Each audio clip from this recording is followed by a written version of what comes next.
So the property market has yet to crash, and the views on the property market are definitely split between some of us believing that it simply won't happen, whereas others of us believing it's inevitable that it's going to crash.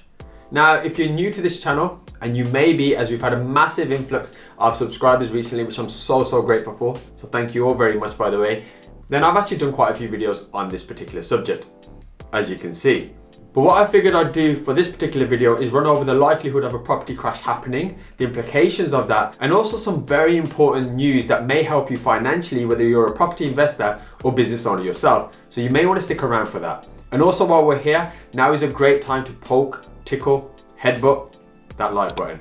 And if that's not your thing, then simply pressing it will help. So moving on, as with anything in life, things outside of our control happen. And in regards to the property market, it really has been very uncertain times. Now, obviously with the extension of stamp duty, which I believe has massively held up the property, we're still in a bit of a limbo phase. Now, in regards to holding up, what I mean by that, for anyone who hasn't watched any of my previous videos, is that along with the furlough scheme, stamp duty reduction and low interest rates have almost kind of kept the property market artificially propped up, hence the high selling prices. And I feel, as many of you probably can recognize, these high prices are ridiculous, and it's definitely a seller's market at the minute. And maybe for those of us who are looking on the outside, it doesn't seem like anything bad's happening.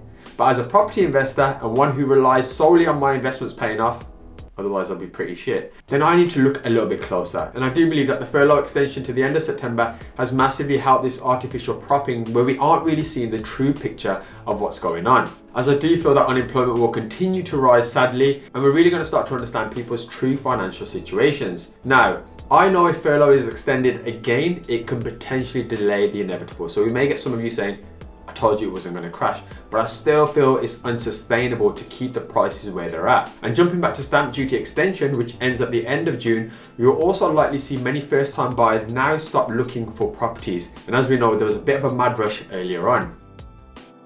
So what actually happens if a crash happens? Is it a good thing? Because on one side, I don't want to see anyone in any financial difficulty and have to lose their home due to not being able to afford it, especially due to the nature of the pandemic, which we've all been through. That just sucks. There's nothing great about that. So I hope that's not the case for anyone. And I know also if investors have over leveraged or made mistakes, again, I still wouldn't want them to fail either, as it's likely that some of these people may be forced to sell or may be repossessed.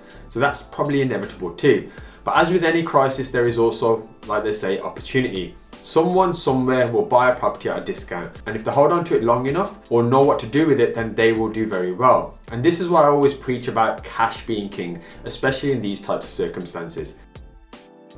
So in regards to when I think there'll be a dip, then I do think you're looking at towards the end of this year. And I think the initial shock factor and uncertainty from lenders could increase down valuations and even getting the right buyers to buy potential flips. Nonetheless, it's something to consider. And if you get your numbers right and recognize that historically prices will rise, then you may get yourself a potential cracker. Now, moving on swiftly to the next topic. The recovery loan scheme. Now, this was brought to my attention by Sunil, an experienced property investor, and I'll link his YouTube channel down below, as I literally had no idea about this. And I thought I had to share this with my audience because it can potentially help you so much. Now, the recovery loan scheme works for any businesses of any size, allowing access up to loans of £10 million. Yes, you heard that right. Now, just reading quickly off the website, which I will put in the description down below so you can get a feel of it yourself. It states, once received, the finance can be used for legitimate business purposes, including growth and investment. And the government will guarantee 80% of the finance to the lender and ensure that they have the confidence to lend towards those businesses. Now, you're probably thinking where, when, and how. So the where is online, the when is 6th of April, and the how is via accredited lenders whose names are yet to be announced. Now, it'll also run to the 31st of December, so you don't need to run away from this video, as it's not that time yet, and you have plenty of time to smash that like button and stick around. So, final topics for today I thought that would be useful. Let's have a quick look at the current market situation. We have seen one of the strongest markets for sellers in around a decade. And as I mentioned earlier, the stamp duty and the mortgage guarantees by the government for first-time buyers especially has massively helped that. We also know that the average price of properties coming onto the market have rose quite considerably too, according to the Times, by almost £2,500. And if you love percentages, that's 0.8%. The wife just sneezed. Also in March, we saw a huge rise in inquiries for homes by 34%. Now these are crazy stats, and I feel like we're almost in this bubble and like this kind of frenzy where people are trying to buy as quick as they can and others are trying to sell to get as much money. So it's a very strange time, especially when the economy is a bit of a mess. Now a very quick factor to note, if you are selling, which I believe now is definitely the best time to do so, is when you sell for a higher price is to also recognize if you're going to buy something else, it's going to be at a higher price too.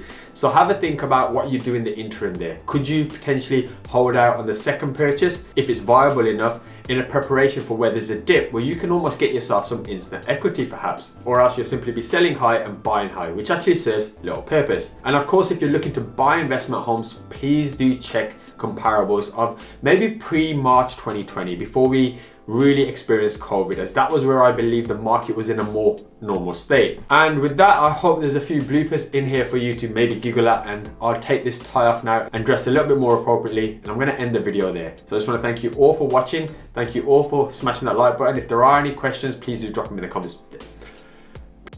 Let's try that again. Please do drop them in the comments down below. And as always, thanks for watching.